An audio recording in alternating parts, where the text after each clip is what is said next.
All right. Yeah, thank you. Thanks, Sheila. Thanks everybody for coming. The science of scenery, that's what I like to call geomorphology. Um, myself anyway. Why the landscape looks the way it does. So I'd like to speak a bit about no current landslides or recent landslides, but paleo landslides, really things that are happened over the past about 13,000 years in Iceland. So these are kind of ancient landslides that happened after the glaciers retreated. And we want to figure out sort of where they occurred, why they occurred, what were the mechanisms that caused these things. So trying to figure out controls on bedrock landslide occurrence. And this is work that I did. I was fortunate to get a Fulbright National Science Foundation Arctic Research Scholar, I was called, for the summer of 2021, shortly after the pandemic, I guess. And I did this for part of the Fulbright program. You kind of work with somebody in a partner country at a different organization. So I worked with this guy, Halldór Peterson at the Icelandic Institute of Natural History while I was there. Yeah, let's just do that. Okay, so I'm gonna start off with some history. Maybe I'll read this aloud so I don't go too fast, so you can't listen and read at the same time. This is from a passage from one of the sagas. So the Icelanders' settlement time in Iceland was about 1000 AD, and a few hundred years after that, somebody started writing down some of these oral histories of the different groups that came over from Norway mostly to settle Iceland at that time. And I found this nice one reading through these about a landslide that I thought is kind of entertaining. So I'll go ahead and read it. That afternoon, when the sun had set, a shepherd noticed that Groa went out and walked backwards around her house and said, "It will be difficult to resist the luck of the sons of Ingemund." She looked up at the mountain and waved a kerchief or cloth of hers in which she had wrapped much gold and said, "Let whatever is fated come to pass." She then went inside and shut the door behind her. There was then a rockfall on the house, and everyone inside died. And when this became known, the brothers drove her sister Thori out of the district. Ever afterwards, the place where Groa lived seemed haunted, and the men had no wish to live there from that time on. So this is from Vatsdal, which means Lake Valley, and it's the valley that's just west of the main area where I was working on this project. So I thought that was kind of an interesting one. We often think of Iceland as the land of fire and ice, they say, but in these sagas, actually landslides play a pretty important role in a lot of people's lives, as recorded in these sort of I don't know, they're sort of historically based, but they also have a lot of elements of fantasy and imagination in them too. So, okay, so here's a little background. Let's get started more on the geology and science of landslides in this area. So throughout Iceland, so here's a map of Iceland over on the right. And all the red dots here are where it's kind of a coarse, large-scale, countrywide survey of landslides where these big, deep-seated bedrock landslides are. So we're not talking about shallow, small ones. We're talking about these big landslides that are tens of meters deep. Some of them are many kilometers long, and so on. This is a rough estimate of where they occur in Iceland. And the pattern isn't random across the country. It actually correlates pretty nicely with the rocks and the glacial history of the country. So these areas where you see most of the purple dots up there are areas in the older rocks. These are tertiary basalts for the most part, flood basalts. And they're also in areas that have been glaciated a few times during the Pleistocene. So the glaciers carved these big, deep valleys into the basalts, and now there's these high mountains, steep slopes, and this sets the stage for these bedrock landslides.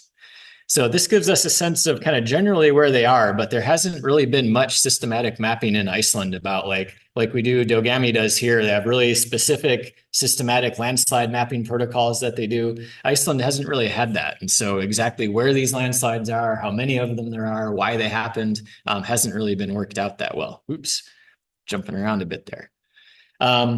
So to start thinking about this and what might be controlling where landslides occur, I want to start with just a picture. We're in this relatively high valley in my study area in north central Iceland, looking at a ridgeline and a hill slope that's facing us. And you can start kind of, if you look, you can see kind of a few interesting geologic features and a few interesting surface features. So I guess I could do the thing where I ask you to point stuff out, but I think I'll kind of point some out myself. But anybody notice this right along there? There's a nice geologic contact.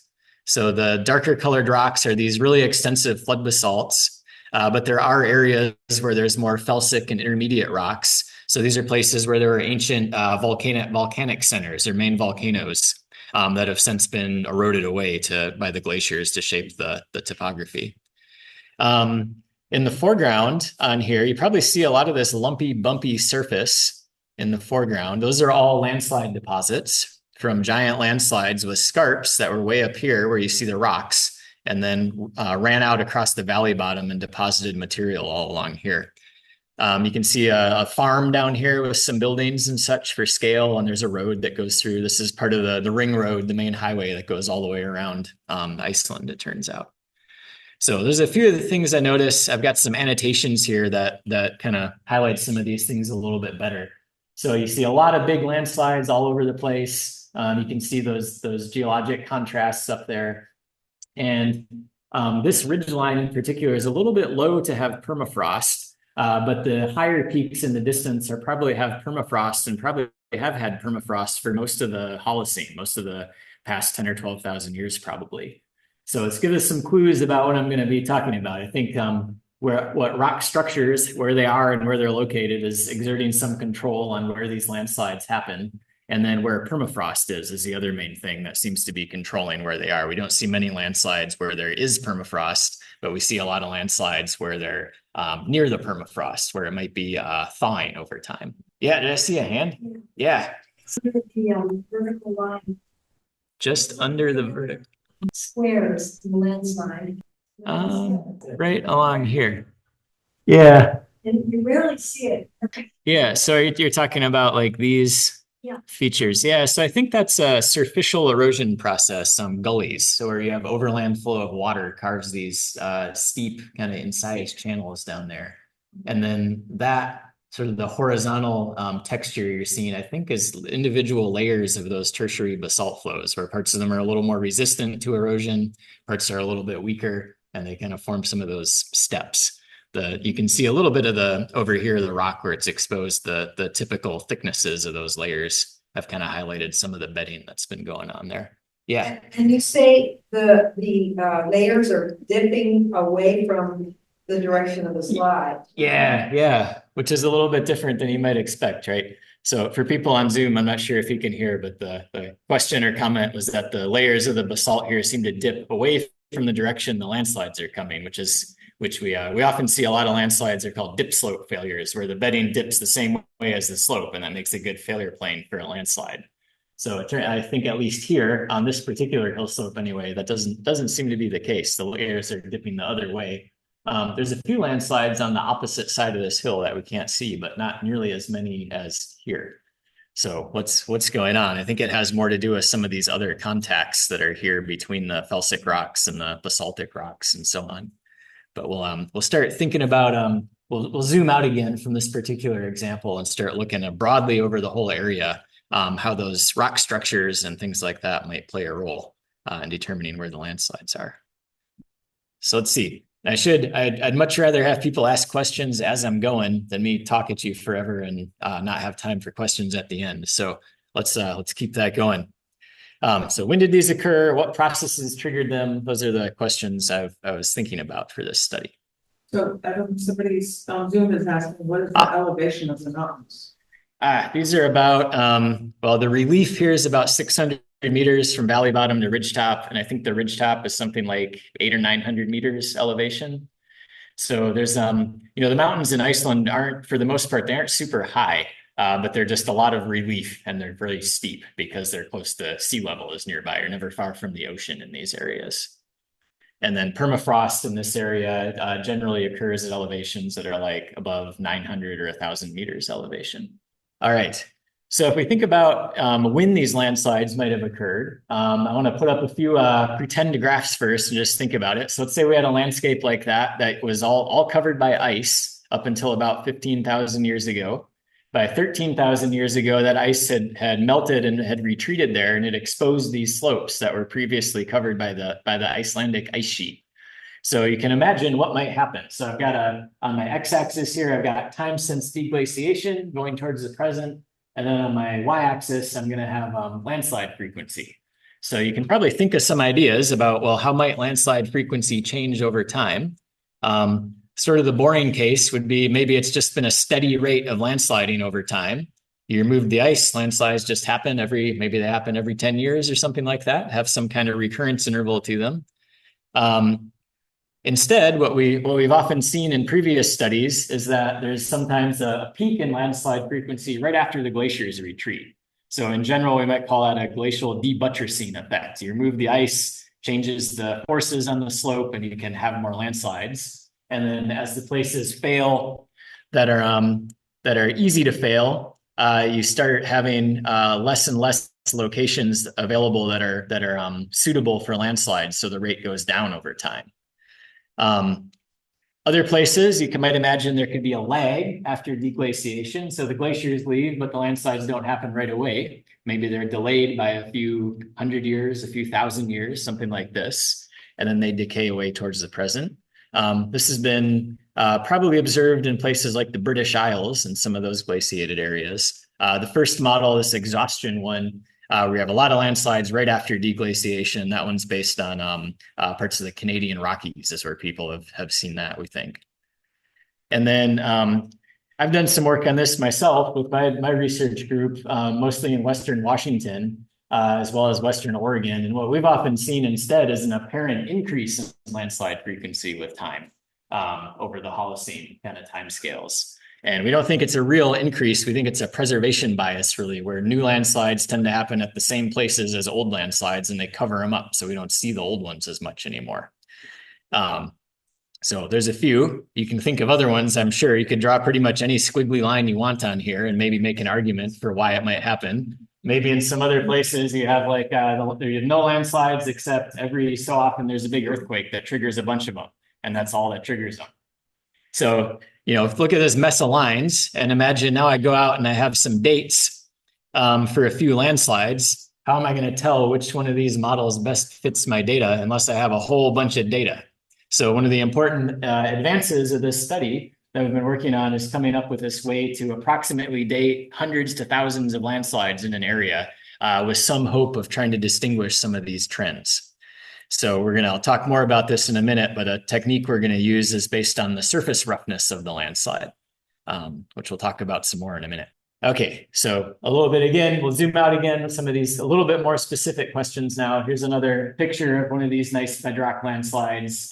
This is along a fjord, so this is water in the dark color here. And the way the light is and the snow on the landslide, it really highlights its surface morphology. You can see how it's lumpy and bumpy and rough. That's the roughness we're going to be measuring. So where are these things in Iceland? So we made a landslide inventory. That's the first step. We mapped these things. And then we did some geospatial analysis to figure out how does the pattern of landslides relate to the pattern of rock structures and permafrost, like I showed in the picture firstly earlier. And then how old are they? And how has that frequency apparently changed over time, which we're going to use the surface roughness part for. So that's kind of where we're going. I'll see how far I get on this stuff. Here's the study site, just a map view. So there's Iceland. We're in the north central part of Iceland, where there's these big, deep, glacially carved valleys. And Akureyri is the town that's right in the middle of this study area. So when I was there doing my Fulbright, I lived in a cabin with my family that was right about here, for reference, a few miles outside of Akureyri. So that's one reason I picked the study site, because I lived right in the middle of it. It made it easy to get around and see these things. It also happens to be an area that has a lot of landslides and sort of complements some previous landslide mapping. There's been some previous work where people have worked over to the west and dated some landslides, which is pretty useful for my study. Yeah, so first thing we did was we made you probably might have heard of Husavik before too. That's the one. Anybody see that movie with few years ago where they were on the Eurovision Song Contest thing? I can't remember what it's called, something like that. There's a comedy movie they filmed in Husavik, which is kind of funny. It's this really tiny, small town that has a whale museum in northern Iceland here. But anyway, that's the area we're working in. So for the landslide inventory, we essentially took some methods that were developed here in the Northwest and applied them to these landslides in Iceland. So we followed essentially the Dogami protocol for mapping deep-seated landslides. We had to identify them at a certain scale, and then I zoomed in to do the mapping in more detail. And on the right, I've got a picture of that same landslide we saw in the previous slide. And then here's what that looks like in some topographic data. In Iceland, they don't have much LiDAR like we have in Oregon, but they do, since they don't have much vegetation, you can construct pretty good digital elevation models with stereo satellite imagery, it's called. So there's satellites, they take pictures of the Earth's surface from different angles, and just like your two eyes let you see in 3 dimensions, the 2 satellite images at 2 different angles let you construct a 3D surface. And it works pretty good. So it's a little bit lower resolution than LiDAR, but these landslides are big enough where we can see them quite well and identify their features and such. So the top picture's a photograph and the other one. Yep. Yeah, the top one's just a photograph, kind of an oblique aerial photograph, and then the bottom one's the actual digital elevation model data that we used. Yeah, and so we mapped them, we identified scarps, so I've got a scarp highlighted in that one for that landslide, and then we mapped deposits, so there's the deposit, and in this case, the deposit ends in a fjord, so there's some of the deposit underwater. This one, if it was a fast landslide, when it entered the fjord, it probably created some kind of local displacement wave or a local tsunami at the time, which is kind of interesting. We also assigned some confidence to these things. So if we're real confident it's a landslide and we can see all its boundaries really well, we gave it a high confidence. If we think it's a landslide, but some of the boundaries were unclear because there are some issues with this data set in places where there's artifacts and things like that, we called it medium. And then there are a few landslides in there we gave low confidence where we're actually not quite sure it might not even be a landslide technically. So what do I mean by that? Well, there's some other mass movement features in Iceland that sometimes look a little bit like landslides. And there's probably a continuum of landslide to glacial processes in these icy environments. So one of the other things we wanted to map things that were more on the landslide end of things for this analysis because the mechanics are a little bit different. But just to kind of show some examples and show this out. On the left, here's another digital elevation model, and there's 3 nice landslides in a row in this part of this valley. And then there's 3 nice either rock glaciers or debris covered glaciers as you move higher up into the valley here. And here's what they look like on aerial photos, the same extent over there. But main point here is landslides have a pretty distinct signature, at least for our high and medium confidence ones, compared to rock glaciers, which look more like this on the other side. They often have these kind of lobes and these ridges, these flow lobes that form ridges that kind of wrap around the deposit and are perpendicular to the movement direction. And so on. They usually have kind of flat tops and steep sides. Once you look at a number of these, you start distinguishing them pretty well, I think. Yeah. Was this a part of it that required like going out in the field with your GPS and all that? Is that what? Yeah, a little bit. So mostly this was done mapping based on the digital elevation model, air photos like this. And then places that were kind of ambiguous, I tried to get my way out to and see if I could actually look at them in the field and kind of get a sense for what the deposit material might look like and things like that. But mostly remotely mapped, and then a good excuse to go on a horse ride on some Icelandic horses with my family and look at some of these, for example. Okay, so let's look at first, I want to just talk about the inventory itself. What are these landslides like? So here's a map on the right that shows our landslide inventory. We mapped, I think almost 676 of these, if I remember right.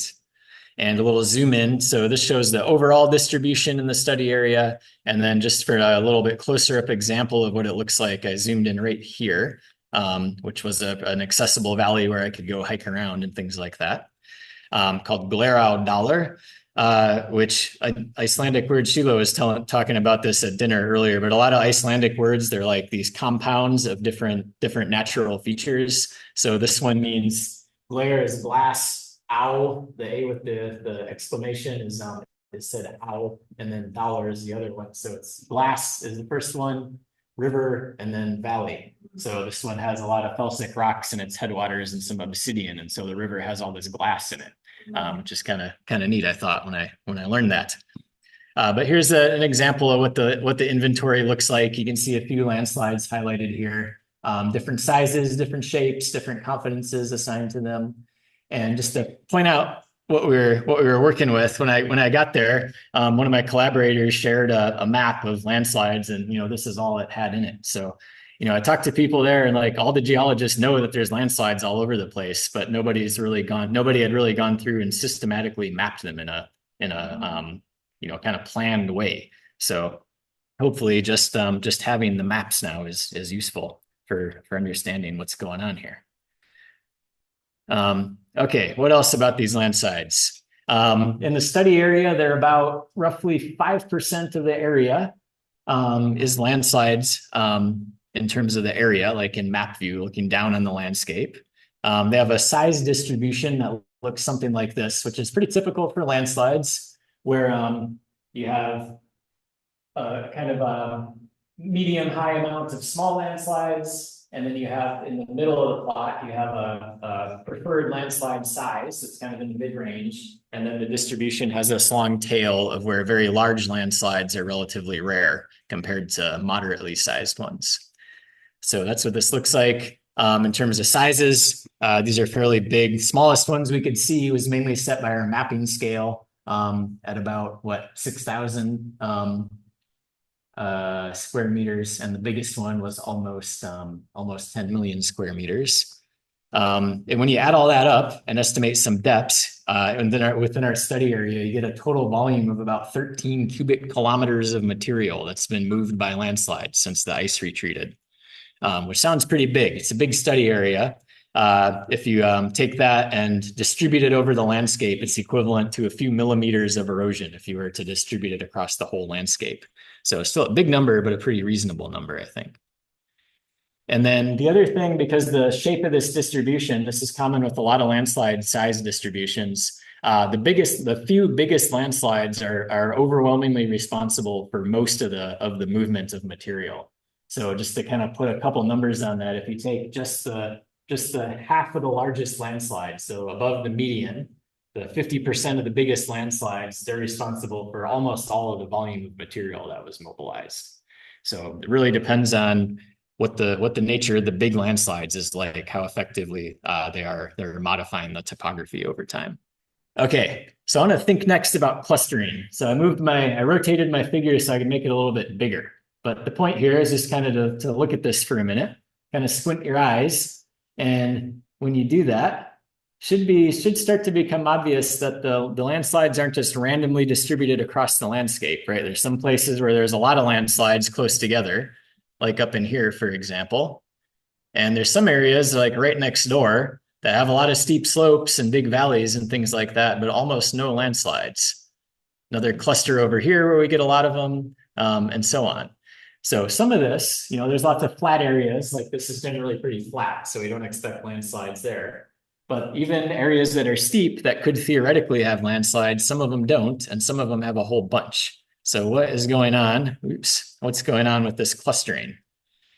Well, I put some hints on this plot to kind of get you thinking about it. Some of the background shading that you see are some of these dashed lines are major hiatuses in between lava flows of those flood basalts. Where they were exposed at the surface and had a lot of time to weather and try and produce soils and clays and things like that. That's what these dashed lines are. And visually, they tend to line up with a lot of these landslides. The other areas like this, those are some of those zones of the old volcanic centers where there's a lot of felsic rocks and more structural complexity and things like that. The other strike and dip signs are strike and dip of the basalt flows, so you can get a general sense of how the basalts are dipping. They're generally dipping pretty gently, only a few degrees, maybe 10 degrees here and there. So what's going on with the clustering? If you look at the landslides along a transect, you also see that they tend to cluster in elevation, was the other thing we observed. So what this plot is showing is latitude. So south part of the study area here, as you move north, you're over there. And then all the landslides are plotted as a circle on here, with the center of the circle at the elevation of where we think they initiated. So the highest elevation on the deposit. And then each of those circles, the size is proportional to the size of the landslide. So you get a sense of how big they are and how small they are, what elevations they have at that. And it shows the clusters again pretty nicely. There's a cluster here, there's a gap here, and then there's another clustering over here. And also, if we kind of follow the upper edge of this, it looks like, there might be something going on with elevation too. So what we noticed after mapping was that there's some landslides at higher elevations, but a lot of them tended to kind of congregate around this elevation where we think permafrost is likely to exist. So there's the other, so that kind of led us to hypothesize a couple things, try to put some numbers on these things besides just observing them. So we wanted to do some tests and see, well, do landslides cluster near these major geologic structures? And do they cluster near the edges of these permafrost zones? Was our other one.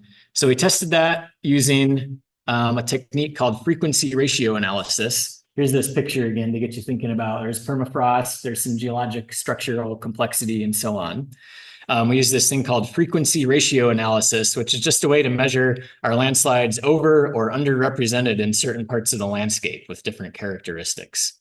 And the characteristics we used to do this analysis, the first one we used was slope. So this is the main thing that's providing enough shear stress to trigger a landslide.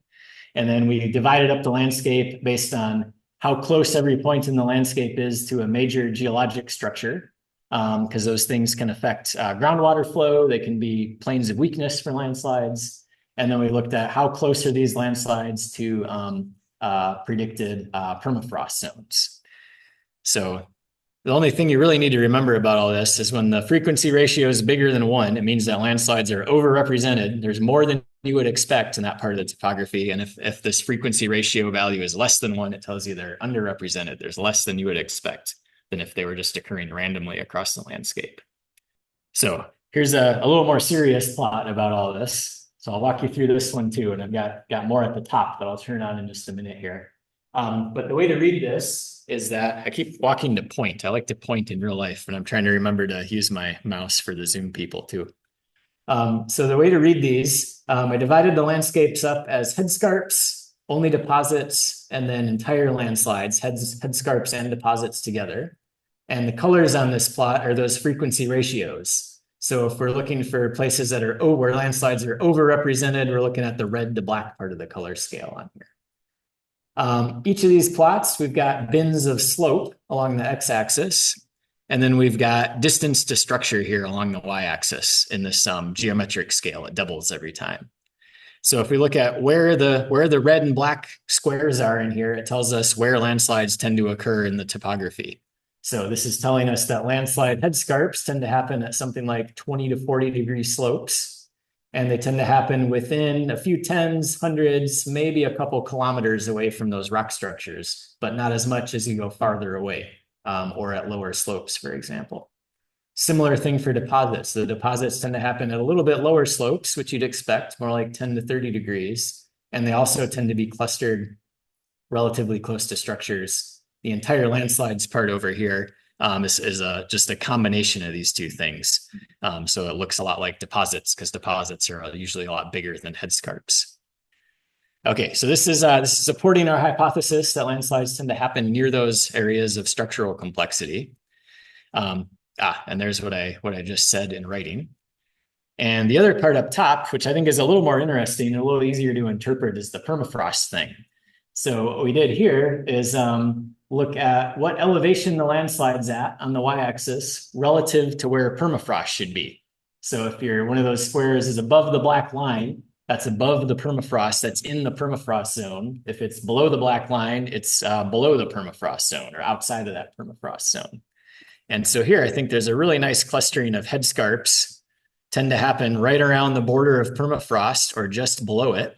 And deposits, since the headscarps initiate at about the permafrost zone, the deposits are found downslope of the permafrost zone at a little bit lower elevations along here.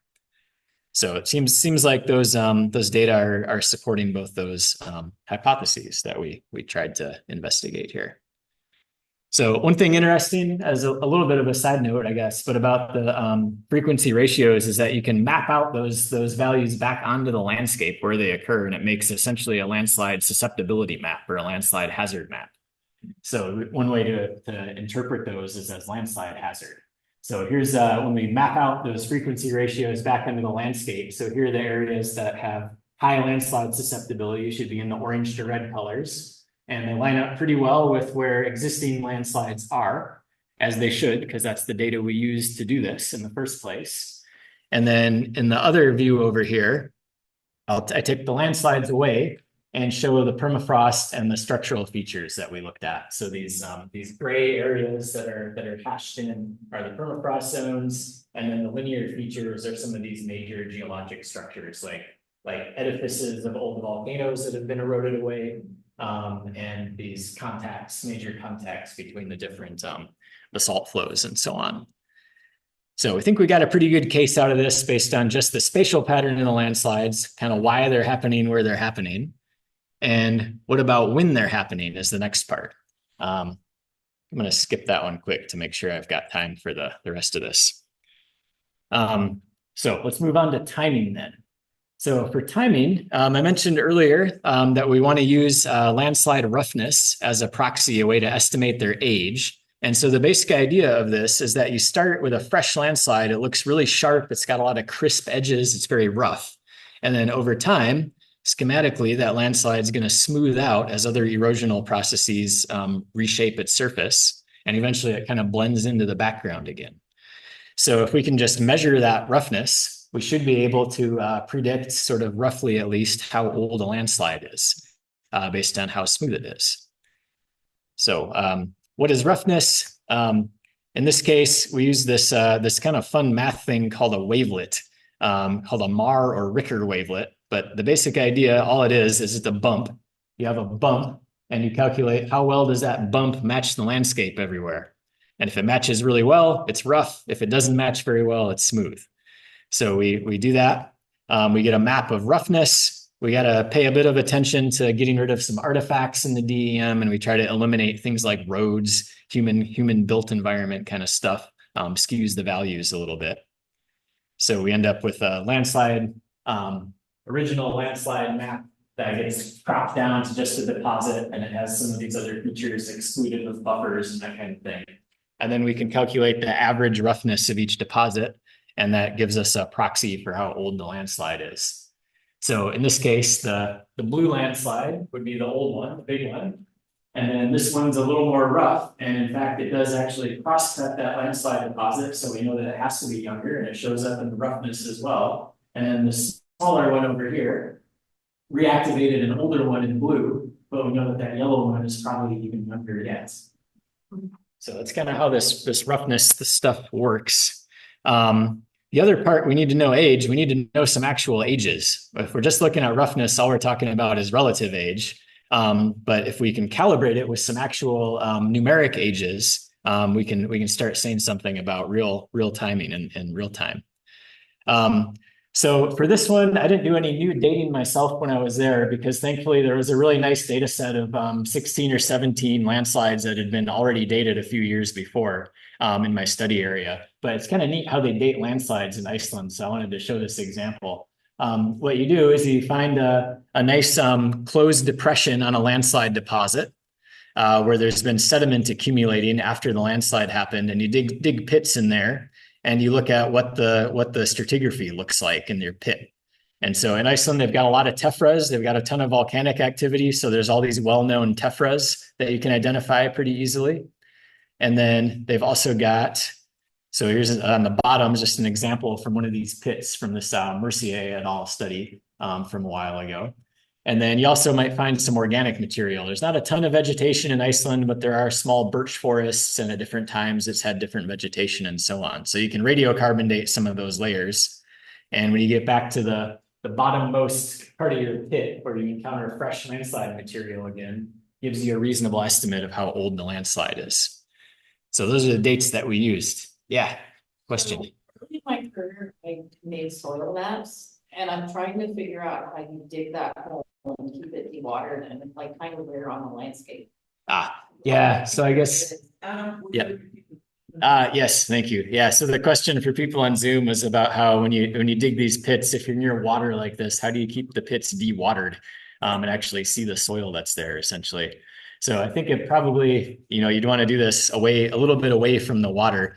where you've had sedimentation happening, but you don't have standing water now, but it does limit how far you can dig. In this study where I pulled these ages from, there are a lot of the pits where they couldn't dig deep enough to get to the fresh landslide material, actually.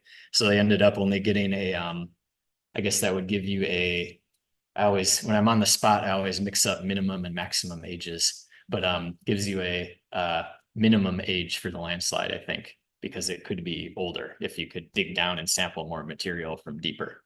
Okay, so those are the ages we used. We found 17 of these. One of these we had to throw out. So we had 16 landslide ages. And over on the right is a graph from this other person's study where they summarized the age ranges that they found. So some of these landslides, they were able to date really well. Like this one here, Vat, that one's called, means lake. Was pretty narrowly defined, right around 11 or 12,000 years. But other ones, they were only able to do a pretty wide age range. They say, well, it's got to be younger than 13,000 years, but it's only younger than about, only older than about 5,000 years. So you get quite a range for some of these. So in general, though, they found that these tended to occur kind of in the early to mid Holocene. Not right after deglaciation, but a few thousand years after deglaciation. So we wanted to use our roughness technique to see if this was also the case for our much larger data set of these almost 700 landslides that we mapped. And it turns out that we think it is. So another busy plot here. I think this is my last busy plot that I have. But we'll go through this one by one. So each of these bars, the height of the bar, you can read off the axis over here is that age range of the landslide from that we saw in the previous slide. And then those bars are lined up at whatever roughness we measured of their deposit. And the basic idea here, over on the left, there's also this distribution of the ages. So a normal distribution fit to these ages over here. And the basic idea we use then is to take, the ages aren't known well enough to like fit a trend through that data, but it's enough to divide it up into categories, we decided. So if we take the known distribution of landslide ages and we project it down to the x-axis, we get the known distribution of landslide roughnesses. And then we can say that our landslides, where we measure the roughness, but we don't know the age, we can infer what the age is based on those categories. So if our landslides have roughnesses way over here, they're very smooth, so they must be older than these landslides with known ages. If they overlap, if they have a similar roughness, like in the middle, we know that they've got a similar age range to those landslides. And then if they're rougher than those other landslides, it tells us that they're probably younger.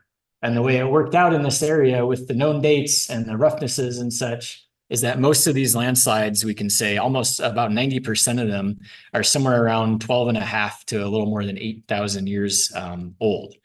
So it turns out it lagged deglaciation. Deglaciation happened here at around 13,000 years. So, yeah. Somebody's asking what the PDF acronym stands for. PDF acronym is a probability density function. So it's like a histogram, like a bar graph, but smoothed out is all that is. Yeah. What do you call roughness versus smoothness? Yeah. So I guess I'm using those to mean the same thing, but roughness would be the rough end. Less rough would be more smooth. Of just the landslide deposits themselves. Yeah. And then one other one. Yep. Sorry, so people can hear me. Why is the 17th known age landslide not used? Yeah, there was one where they just didn't have good data from their soil pit and no good constraints on the maximum age either. So I'll back up quick. It was this one, number 4 in their data set. They just didn't find good datable material in their soil pit. And then it wasn't anywhere near any other kind of geomorphic marker or cross-cutting relationship where they could get a maximum age either. So we threw that one out. We decided age wasn't determined well enough. But be a good place to go back and try to date more accurately, I think, or more precisely rather. So what's going on with these timescales? What's happening in North Iceland at these different time periods? So this nice big plot I've got shows, this is from a different study too, but this is from a really complex modeling effort where they tried to figure out what's the extent of ice coverage in all of Iceland. That's the red line, from 15,000 years ago to present. And then they coupled it with a permafrost model to figure out in the blue line, what's the extent of permafrost in Iceland. And so there's some covariance of these things, but they have a little bit different pattern from each other. So this is for all of Iceland, but in our particular study area, we know it was ice-free by a little over 13,000 years ago. That's what my collaborator worked on quite a lot, Haldor, figuring out glacial histories of this part of the world. And if you remember from the previous slide, our landslides didn't happen until something like 12.5 to 8,000 years ago or so. So what we think is going on is that and this lines up really nicely with after peak permafrost, as permafrost is very rapidly thawing and approaching down to this relatively warm period of time called the Holocene thermal maximum, when permafrost was largely absent. That's when our landslides were happening, mainly as this permafrost was thawing. So we think it's not just glacial debuttressing that's causing the landslides or triggering them, but it's this permafrost rather than the glaciers themselves that are most responsible for that pattern. So to kind of somewhat summarize all this up with a little bit of a cartoon model, a conceptual model, when the ice retreated from these valleys in Iceland, the glacial ice was gone, but there was still permafrost present. It was still cold enough for the ground to be frozen, even though the glaciers had melted away, or retreated away, I should say. So we don't have much landslide because there's just not much available liquid water to trigger the landslides. That's the main thing that alters the strength of the material and lets landslides fail. As things warmed up after that, starting around 12,500 years ago or so, as the permafrost thawed, we probably opened up these pathways that let liquid water get down to areas that could potentially fail. And we started developing landslides with big failure plains that would look something like this. As the thawing continued, we had more and more water. We've had some landslides now. So this is, the material that was here has slid down to this landslide deposit. And we have lots of water available, but maybe we exhaust the supply of slopes that could easily fail.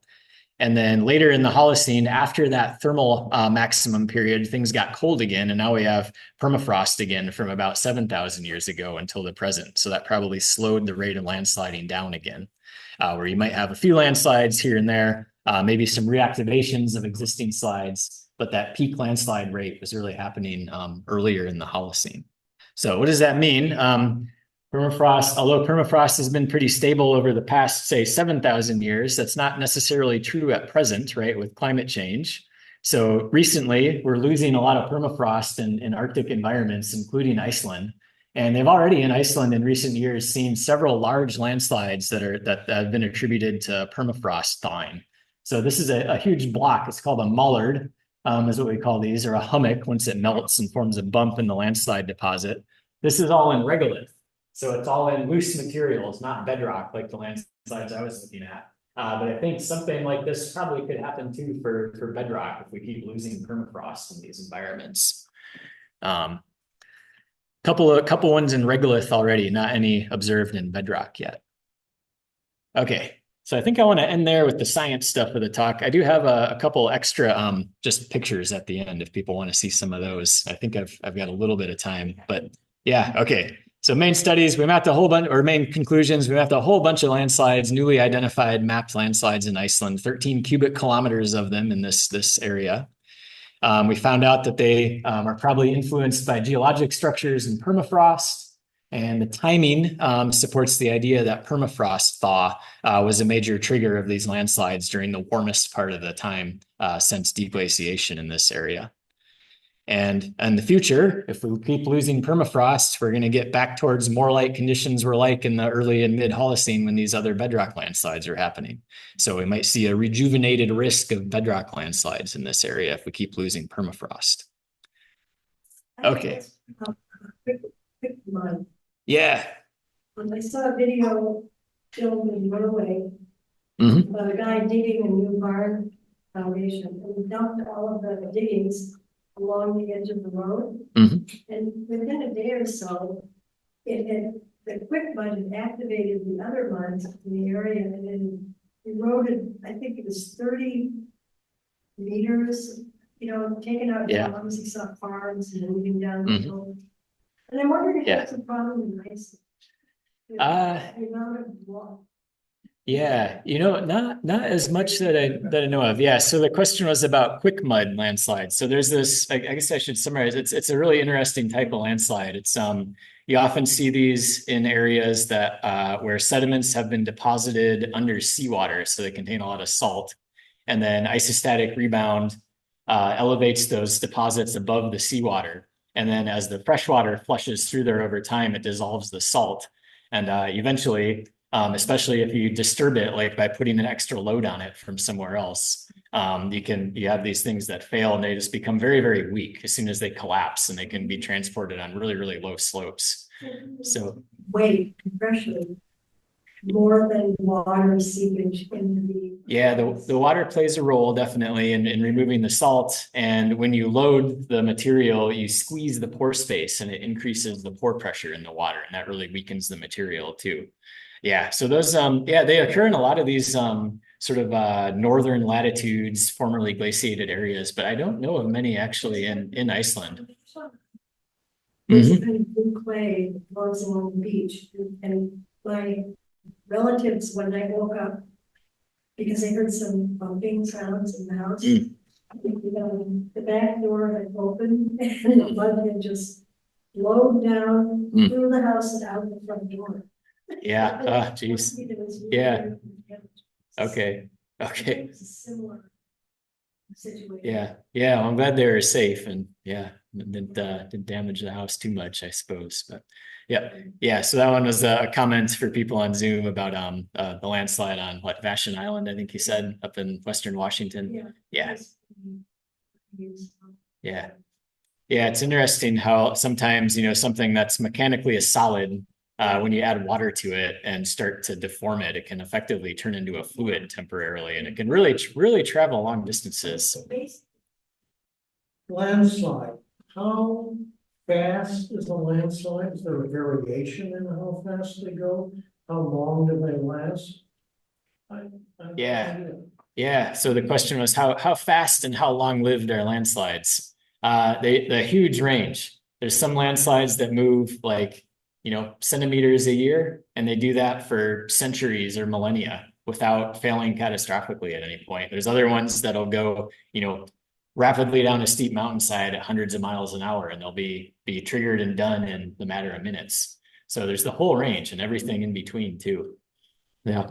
I've got a question from Zoom here. Okay. Carrie Gordon is asking, she comments, the Ochoco Mountains were not glaciated. However, the terrain has large deep-seated landslides. Have you run into similar landslides? Do they exhibit different mellowing features, which I assume shows relative age? There's a follow-up question too. Okay. Yeah. So I guess, right. So landslides aren't the only, formerly glaciated areas aren't the only place you get landslides. Really, anywhere there's steep enough slopes and weak enough materials underlying the slopes. A lot of non-glaciated places have landslides too, even really big ones. What was the second part of that one? It's even if the Ochoco Mountains weren't glaciated, could there have been a permafrost influence? Yeah, that could be too. I think, you guys should have Jill Marshall, our newest faculty member, come and talk at some point. She's one of the things she's worked on is sort of trying to map out during the last glacial, where were these paraglacial environments, we'd call them, where there might be permafrost or temporarily frozen ground and things like that. And I could definitely see that being a possibility for the Ochocos. Probably not high enough and cold enough to have glaciers, but maybe cold enough to have permafrost at different points or these other paraglacial features. Harry also mentions earth flows on the Gifford Pinchot National Forest. Yes, tons of paraglacial features. Yeah. Seems like she's wanting to ask another question, but I can't. Okay. I don't know. Hopefully I've covered it. Okay. Thanks. Yeah. Yes, so I was just at a talk in the University of Oregon in which they were talking about not just the permafrost degradation, but that final trigger could be oceanic weather events, atmospheric rivers. And if that were to be the case here in a place, and they were talking about Alaska, which is almost, it's nearly the same latitude we're talking about. Would, in this case, north-facing slopes toward the ocean have higher statistical preponderance of landslide versus southward-facing landward slopes? Yeah. So there's so I guess I should repeat the question. I think the question's about so even, well, and if I can more generalize a little bit more even, so if you have a specific thing like permafrost that's related to landslide, but then you can have other factors too, like storms coming in or earthquakes shaking and things like that that might trigger the landslides as well. How do you tell the difference? Do those things act in combination? Is that kind of what you're getting at? Yeah, I was just wondering if permafrost degradation could be universal to your study area. Yeah. But you were pointing out in one of your maps that certain slopes, even with the same slope angles, had higher propensity. Yeah. And others didn't. And I'm just thinking about weather as one of the potentialities for distinguishing between. Yeah, we could see, I did a quick analysis of aspects just to see if the landslides were more common on slopes that face certain directions. And it seemed like that wasn't the case. They're pretty distributed on north, south, east facing slopes, the whole deal. Yeah, but I could see that happening certainly in places where if the weather is coming in from one direction, one side of the mountains are getting a ton more rain than the other. It also makes a difference with permafrost here. It turns out it's kind of odd. Most of the wind comes from and weather comes from the southeast across Iceland. And so the south-facing slopes have less snow on them in the wintertime, which actually makes them colder on average. And so you actually have permafrost more prevalent on south-facing slopes, which might seem a little bit at odds at first glance because they're facing the sun. We're in the northern hemisphere. Yeah, but the snow is a good insulator. So in this part of Iceland anyway, you actually get less permafrost on snow-covered north-facing slopes typically than the south-facing ones because you don't have as much of an insulation effect. But not enough to difference to show up in our data in our analysis anyway. But yeah. So another question online. How much time did you spend in Iceland collecting data? How many people worked with you in the field? Okay, so that was about 3 months for this Fulbright. We basically, it's kind of limited by my well, I don't know about limited, but we chose it based on my family. We basically left as soon as the kids ended school for the year. And then came back right before they had to go back to school in Portland. So 3 months was the maximum we could fit in. And yeah, it was mainly just me and this collaborator. There was another student who was working with my collaborator in Iceland who came out with us a bit. Another guy who was more of a glacial geologist that kind of helped out a bit. But yeah, mostly it was me and Haldor doing our thing. My kids helping me out sometimes, just going on hikes and drives around the countryside to look at stuff. So yeah, not a bad way to spend some time. Yeah. So wondering about that Geica crater depression in Russia, which is currently growing because landslides due to melting permafrost. Okay. So just if people that's like a current example of melting permafrost. Yeah, that'd be a good one. I don't know about that one specifically, but I think it's in I think it's similar, if I remember right, to these things that are happening in Alaska too. They call thaw slumps or retrogressive thaw slumps sometimes, where it's permafrost melting, usually along riverbanks, and it's typically in soils and loose materials. But you get these like essentially big pits, almost sinkholes that tend to kind of open up over time. Yeah, definitely an issue in a lot of Arctic environments. Any mining routes and Good question. Not really that I noticed. There's some small kind of lumpy features, but I think it's vegetation rather than on the ground surface itself. I didn't look much at maybe in some of these other like flat, very cold areas like in the central highlands of Iceland, they might have some more of these patterned ground kind of features and things like that. But I didn't see much where I was. And maybe just one more online. Okay. Gary is asking regarding the climate change factor, is there a race to collect data before conditions deteriorate? I mean, people are, at least the geologists anyway, in Iceland are, talking about this and thinking about this and concerned about it a bit. I don't know, but another thing to remember about Iceland is there's only, I think less than 400,000 people in the whole country.